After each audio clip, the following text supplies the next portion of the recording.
umalingaw sa takilya at sa mga puso ng manonood. Nang pumutok ang balitang magsasama sina John Lloyd Cruz, Luis Manzano at Miss Vilma Santos sa isang Star Cinema movie na ididirect ni Olivia Lamasan, hindi na mapigilan ang excitement ng lahat sa paghihintay sa pinakamalaking pelikula ng 2009.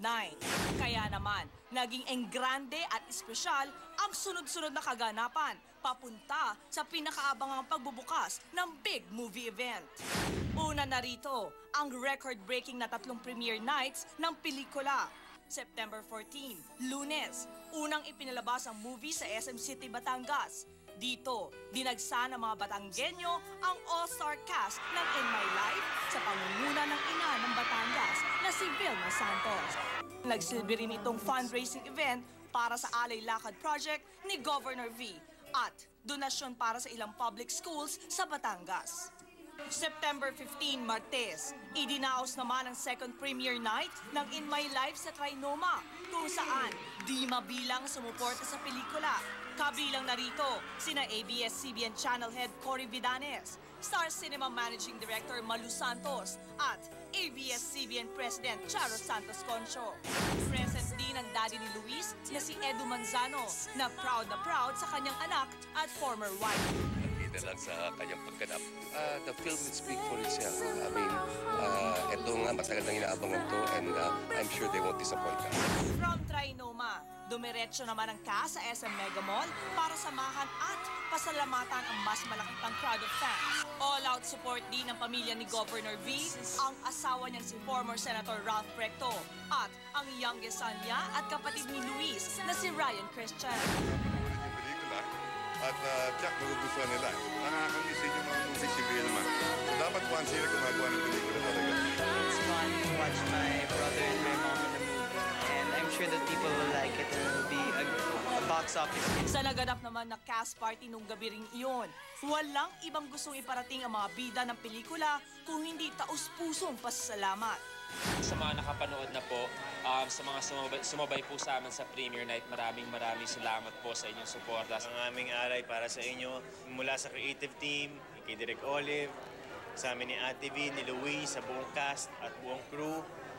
Sa lahat po, sa bumubuo po ng In My Life, gusto po namin kayong aanyayahan na huwag mong palampasin. Mga nanood kanina, maraming salamat po sa inyo at patuloy po namin kayo iniimbitahan panoorin ng In My Life. Enjoy the movie. At sa pinakaabang araw ng taon, September 16, Miyerkules, ipinalabas ng In My Life. Sama-sama ang buong pamilya na sumugod at pumila sa mahigit 180 sinihan sa buong Pilipinas. Kaya di nakapagtatakang umabot agad sa 20 million pesos ang ticket sales sa unang araw pa lang. Bawat manonood, mapabata o matanda, naaantig at nakarelate sa makatotohanang istorya ng pagtanggap at pagmamahal sa isang pamilya. Pang-pamilya ho, pang-pamilya. Ang ganda-ganda. Maganda po, maganda. Worth it talaga. Nakaka-relate ako.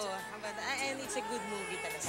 Todo rin ang suporta ng ilang celebrities, tulad na lang ni Rufo Gutierrez, na kasama ang kanyang mga kapamilya at kaibigan na nag-rent pa ng isang buong sinehan para mapanood ang In My Life. First time ko ito ginawa. Well, syempre, support sa Star Cinema, kay Ate V, kay JL, kay Luis. Excuse me naman, they're paying ha. Hindi ako nagbabayad sa kanila. Hindi ako si Santa Claus. Since napakarami namin, more than 50, naisip namin na i-rent na lang yung buong sinihan. Ang ibang big celebrities naman na nagsipanood na rin, patuloy din ang pagpuri sa pelikula. Extraordinary ang pelikula. Dapat panoorin talaga ng marami. Sobrang ganda ng In My Life. Napakagaling ng pagkagawa. Nakakatawa, nakakaiyak. Napakaganda ng pelikula. Different Ate V ang makikita nyo dito and different Luis and different John Lloyd. It's one of the most beautiful movies I've seen. I'm highly recommending that you watch this movie with your whole family.